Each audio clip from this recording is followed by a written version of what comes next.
and welcome back to our YouTube channel.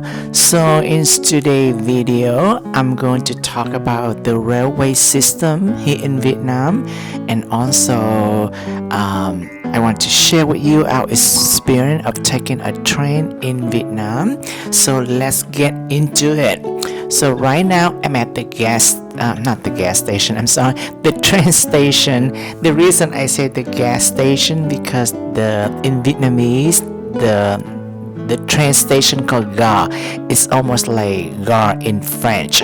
So I'm actually at the train station right now in Da Nang, and we are on our way from Da Nang to Hue. Okay, so actually this train is already start from Saigon and it go all the way to Hanoi, and it has so many stops at different city, and one of the stop is in Hue. So we're boarding here shortly. So the last time so the people know me already that I left Vietnam in 1990 when I was 17 years old. So during when I was in Vietnam, like almost every summer, I usually go to visit my grandma. And back then there are two,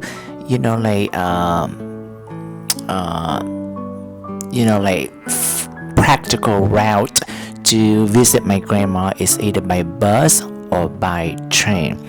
Alright, I'm going to pause this a little bit. So here the train is arriving, and it's very punctual. Okay, so if you decide to take a train, make sure you're on time. They recommend that you arrive at least 30 minutes before the train arrive. So this one they leaving at 10:40 and the train arrive around 10:35, and you're boarding for about 5 minutes, and then they leave exactly at 10:40. Alright, so right now it's outside of the train station, and you see there's a few vendors. They're selling snack and food that you could buy and bring on the train. The food allowed to bring on the train. So when I was younger, when I took the train, in the decades of 1980s, vendors allowed to come on board to the train and sell it to the people on the train. Now they're not allowed to. Now the vendor not allowed to come on board or come to the train to sell stuff on the train anymore. But they do sell food on the train. They do sell like lunch, like meal, like heavy meal, along with snack and drink. They do sell beer. I'm not sure about liquor, but they do sell beer also. So if you sit like two rows in front of me, and there's a very, very friendly older gentleman, a local Vietnamese. He sit next to him, and then he bought him a beer. We thought that was very sweet. Alright, and also that when you decide to buy a train, make sure you purchase the ticket at least a week in advance. You could buy it at the train station or you could buy it online, but I will recommend that you buy at the train station if you could. I had someone buy it for you in advance because we did it online, and you can see already they don't sit us. They have a seat number. They don't sit it next to each other. So if you sit in front and I sit in the back, we could ask to switch the seat, but since it's a short ride, it's only 3 hours from Da Nang to Hue, so we didn't bother to ask people to switch a seat. In here they have the storage place on top of the train, and they show you the time and the temperature, and also when the next train station is and when they be arrive and the timing and things like that. It's very standard. All right. So let's talk a little bit about the railway system here in Vietnam so you can understand. So the railways or train start in the 1880 and they start in Saigon with the short track and things like that. But when in 1890, when Vietnam became French colony, the French actually helped to build the train system, and they start out to build the principal route, the railway route from north to south, from Hanoi to Saigon. And it took them about 40 years to complete the railway that traveled from north to south or from south to north. So the total railway network in Vietnam is about 2,600 kilometers or about 1,600 miles total. Okay, and so there's a couple difference when that I noticed. So the last time I traveled the train in Vietnam probably in 1989, a year before I left Vietnam. So now I do it again in January of 2024. So it's about 35 years ago. And I see a couple difference. The seat a little bit more comfortable now. They has leather softer seat. And you could recline. I did not have that back in the 1980. And also now they have you have an option. You could have a sleeping cabin. I think there's like 4 bunker beds bed in the cabin.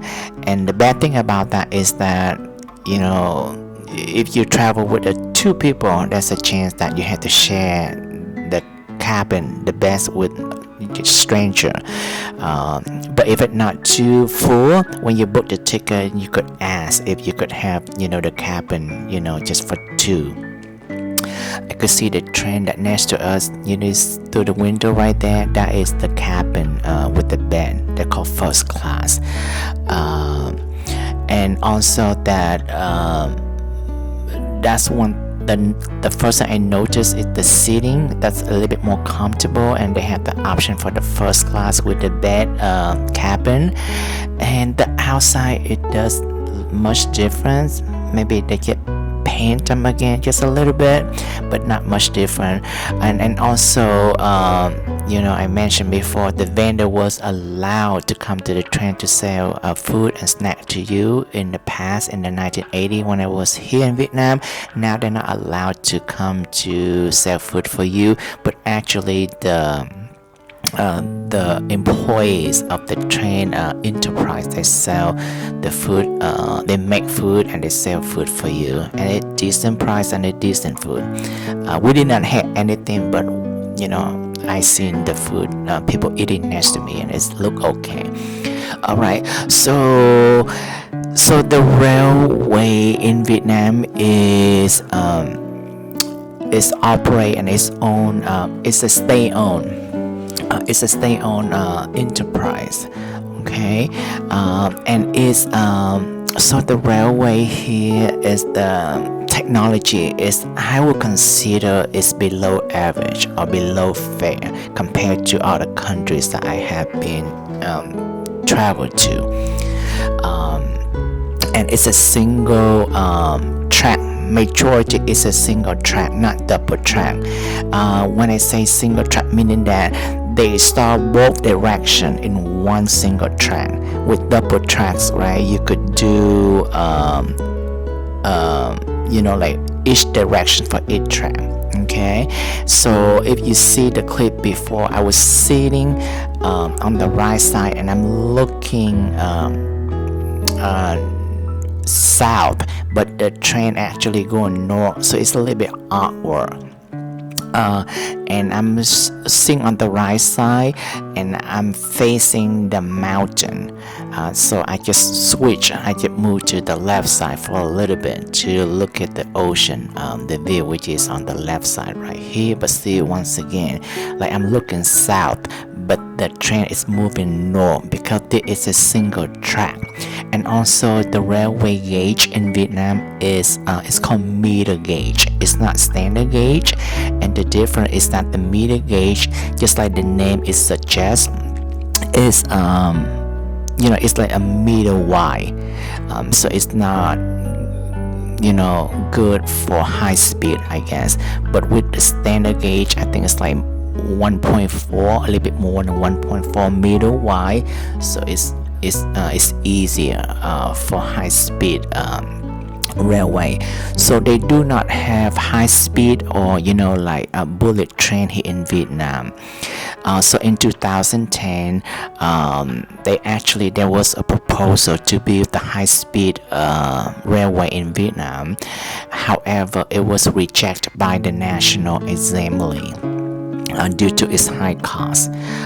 So the cost there was estimated to build the high-speed railway in Vietnam. It was about $56 billion US with a B. And there was assistance from the Japanese railway company with $33 billion US. However, it's still the half is still too expensive for the Vietnamese government, so they rejected. And the reason they say that it's not practical because the Vietnamese cannot afford the high fare, and also it's only catering for like the rich people or the foreigner only, so they reject that idea. They prefer to have that the money invest in like agriculture or road or bridges and other stuff instead of the railway. Okay, so I think the end of last year 2023 there was a new proposal again to build a high-speed train. So the speed average train in Vietnam here is about 30 miles per hour. It could go up to 50 miles per hour. With the proposal for the high speed, they could go up to like 210 miles per hour. So they still in the process with the new proposal by the end of last year 2023.